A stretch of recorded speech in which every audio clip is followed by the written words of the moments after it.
দেখতে দেখতে ফেরার সময় চলে এলো। আসামে তো ব্যাক করতেই হবে, এখানে আমার হাজব্যান্ডের কাজ যেহেতু। তো বাড়ি যাওয়ার সময়টাই, বর্ধমানে যাওয়ার সময়টাই ভালো লাগে, আসার সময় একটু মনটা খারাপ হয়।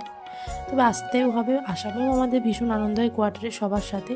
কিন্তু ওই যে বলে না, নিজের দেশ নিজের বাড়ি। আর এইটা হচ্ছে আসামের হাফলং স্টেশনটা ছেড়ে বেরিয়ে যাবার পর যে হিল এরিয়াটা আছে সেইখানটা তোমাদের সাথে একটু শেয়ার করে নিচ্ছি। দেখো টানেল আছে, মানে পাহাড় কেটে রাস্তা করা, তার ভিতর দিয়ে ট্রেন যাচ্ছে, পুরো অন্ধকার হয়ে যাবে। আর তোমরা যারা আসামে আছো তারা তো জানোই বা দেখেছো, আর যারা দেখোনি তাদের সাথে শেয়ার করে নিচ্ছি। তোমরা একটু দেখে বলো কেমন লাগলো তোমাদের। ওই দেখো টানেলটা আসছে, সেই ভিতরটা পুরো অন্ধকার হয়ে যায়। আর একটা শাহরুখ খানের চাল ছেইয়া ছেইয়া গানটা এখানেই শুটিং হয়েছিল। তো চলো, চলো আমরা ট্রেনেতে লাঞ্চ করেছিলাম, সেই লাঞ্চটা তোমাদের সাথে শেয়ার করে নিই। এই যে দেখো বাইরের দৃশ্য দেখতে দেখতে লোয়ার বার্থে বসে লাঞ্চ করার আনন্দ যারা ট্রেন ভ্রমণ প্রেমী তারাই বলতে পারবে।